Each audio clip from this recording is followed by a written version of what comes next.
Number 10. EKATERINA KONDRASHINA. EKATERINA KONDRASHINA spent 2 months perfecting her routine for a Russian dance competition show in 2015. She was attempting to impress the judges on one of her home country's most popular TV shows, called Dancing. It's a Russian version of So You Think You Can Dance. But the 23-year-old's plan to wow the judges fell apart when she did the splits and her face came crashing to the floor.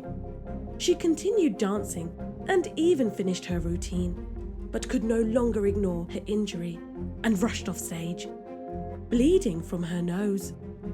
The show's crew administered some first aid, but Kondrashina ended up going to the hospital. As she was leaving, she told a crew member that she thought she may have broken her nose. And, as it turned out, she was right! To the young woman's relief, she didn't need plastic surgery. Kondrashina had auditioned, hoping to win nearly $40,000 to open her own dance studio in her hometown. But it's unclear whether she made it to the next round. She told the press, "It does not matter how many times one falls down. What really matters is how many times one chooses to get up." Number 9. XXXTENTACION. Concertgoers were watching the rapper XXXTENTACION perform in San Diego in 2017 when someone charged at him from the side of the stage and sucker punched him, sending him to the floor. He was knocked unconscious by the unexpected blow as more than a dozen security guards rushed to subdue the attacker. Others joined in and a massive fight broke out before security finally got things under control. The attacker was believed to be connected with the San Diego rapper that XXXTENTACION was in an ongoing feud with. It certainly wasn't the only beef that the singer was involved with.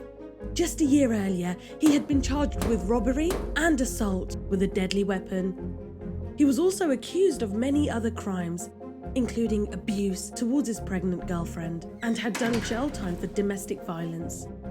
In 2018, 2 armed robbers blocked the rapper's BMW in a motorsports store in Florida and shot him to death. He was just 20 years old.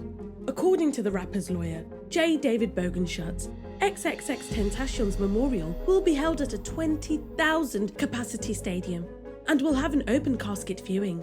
An Instagram post announced the 6-hour memorial as the last chance to see him. An earlier spur-of-the-moment memorial held by his fans was shut down by the police. Number 8. IRMA BULE. It was customary for Indonesian singer IRMA BULE to use reptiles in her performances throughout West Java, where she was particularly well known. But her act went terribly wrong in 2016, when a king cobra bit the 26-year-old on stage, sinking its fangs into her thigh until a handler came and pried it off the young woman. Bule continued singing for another 45 minutes before she started having seizures and vomiting in front of the audience. A concert-goer told local media that Bule had accidentally provoked the bite by stepping on the snake's tail. She made the fatal mistake of rejecting medical help and ended up collapsing and dying without receiving antivenom, which could have probably saved her life. Bule's mother said Irma typically used a python in her show and that the creature's jaws were usually taped shut to prevent any bites from happening. But this time, the show's organisers decided to use a king cobra instead and to not tape the snake's mouth shut. Irma reportedly believed that the snake was defanged and that it did not pose a threat to her. She had even draped it around her neck earlier in the concert with no problems. But the singer had failed to take the bite seriously, and she, unfortunately, paid for it with her life. For months after Bule's death, news articles described her as an Indonesian pop sensation who had met a uniquely tragic end. Time magazine clarified that Irma Bule was one of many women who performed similar acts in the region. They're typically only paid around $20 per show and can make $5 extra if they're willing to perform with reptiles, because it attracts a bigger audience. Number 7. Dua Lipa. During a performance in Milan recently, British singer Dua Lipa fell on stage.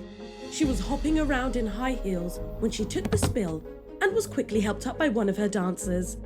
Lipa carried on with the show, But by then, audience members had noticed that when the singer had dropped her microphone during the fall, they could still hear her singing, making it clear that she was lip-syncing. And it wasn't the first time she got caught pretending. While recently performing in New York, LIPA collided with one of her dancers and dropped her microphone. It took nearly 30 seconds for one of her staff members to replace it with a spare, at which point it was obvious that she had been lip-syncing. The singer nodded apologetically and continued with the performance because, well, what else could she do at that point? The situation caused fans to be ruthlessly upset, as they claimed that the cost of her tickets was too high for her to not give a live performance. Many people understand that lip-syncing is common among famous singers, especially when complicated dance routines are involved, according to the Spanish newspaper Marca.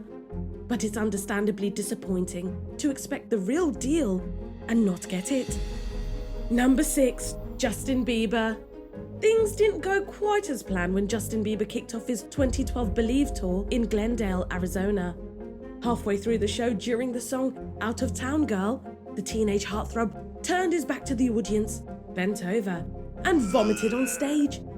The track continued to play and his dancers carried on with the performance. Bieber ran backstage to regain his composure, and a DJ kept the audience entertained while someone cleaned up the mess. Ugh. He returned a few minutes later, apologized, and resumed the concert with some slower songs to presumably allow his stomach to settle.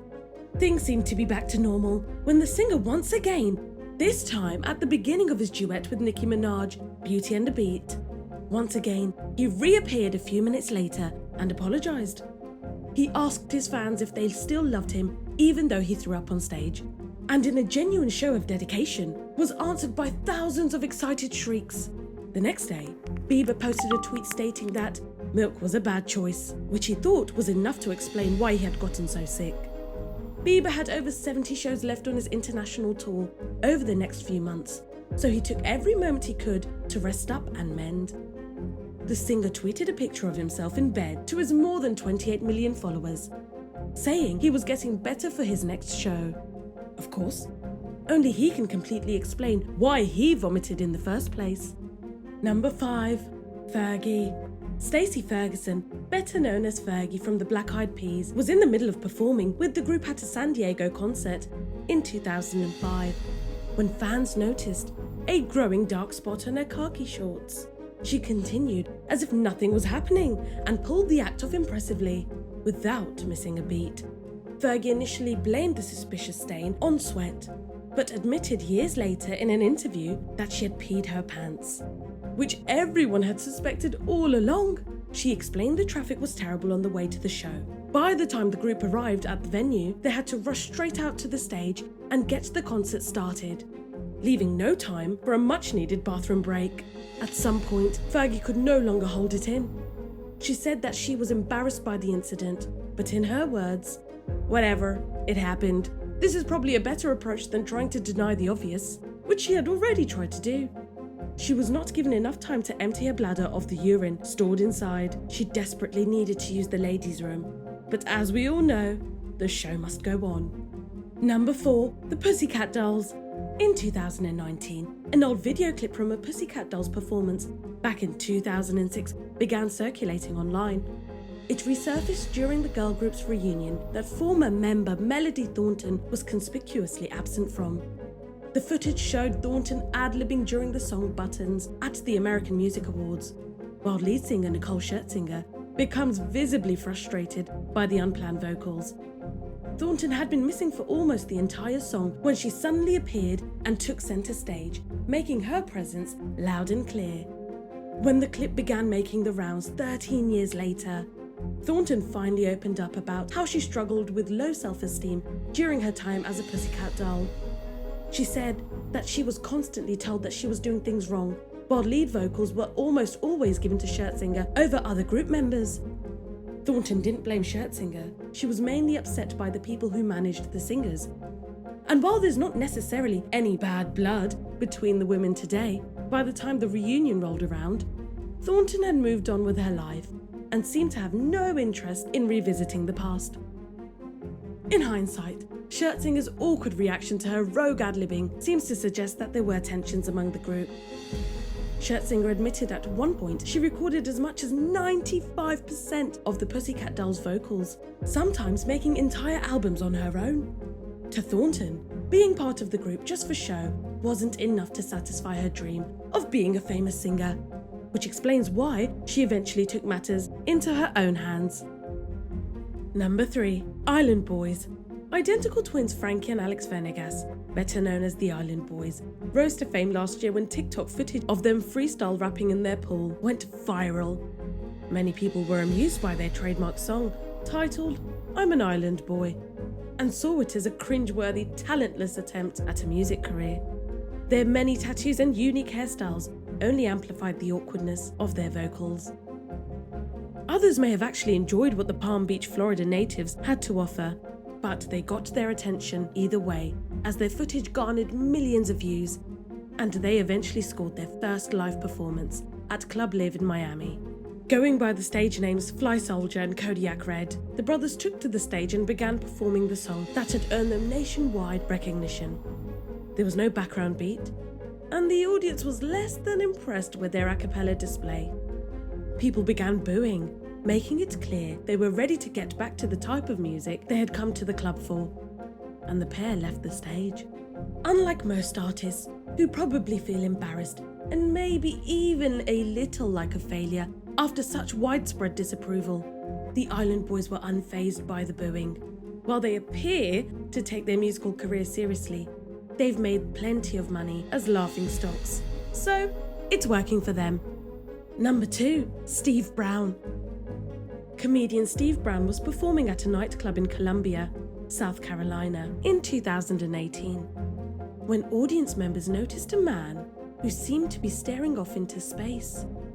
He then got up, walked toward the stage, jumped over a table, and charged at Brown, throwing a stool at the comic and hitting him with a microphone stand. Brown took a defensive stance until the attacker ran off stage and disappeared. The entertainer and several audience members were injured by the disgruntled viewer's erratic tantrum. In a viral video of the bizarre ordeal, someone in the audience can be heard saying that it looked like a man was trying to kill Brown. Days after the attack, police arrested the suspect, Marvin Totley, and slapped him with numerous charges, including assault and battery, and malicious injury to property. Richland County Sheriff Leon Lott told the state newspaper that Totley was deeply offended by Brown's comedy routine and lost self-control. Shortly before the assault, Brown had targeted Totley in his jokes, wondering why the man had attended the show if he wasn't going to laugh. He told TMZ that Totley appeared to find the performance funny before the remark was made, but based on his reaction, it appears as though Brown may have been mistaken. Number 1. ASHLEE Simpson. A botched Saturday Night Live performance by pop singer ASHLEE Simpson back in 2004 gained so much infamy that it's still talked about to this day. She was slated to perform 2 songs that evening and got through the first song, Pieces, with no issues, while the audience waited for her to begin her next song, Autobiography. The track from the previous song began playing, along with the vocals she had supposedly just sang, and outing Simpson as a lip-syncer. At an apparent lack of other ideas about how to react, she did an awkward jig and then left the stage. In the aftermath of the unbearably awkward incident, the singer claimed that her band had started playing the wrong song. Then she blamed acid reflux. She owned up to the truth on MTV's Total Request Live and admitted that she had made a fool of herself. More recently on Watch What Happens Live, she mentioned nodes on her vocal cords. On the ASHLEE Simpson show, fans saw backstage footage of her doctor recommending for her not to sing, or she could be risking painful damage to her vocal cords. The reactions to Simpson's humiliating blunder were unforgiving, to the point where some have even said that the ordeal ruined her career. But she's forgiven herself and she's over it, stating in a 2018 interview with E! News that it was a very long time ago and that it's not difficult for her to talk about. Thanks for watching. Would you rather go to see your favourite musician perform and be completely disappointed by their performance? Or plan a huge 4th of July picnic only for it to get completely rained out? Let me know in the comments below.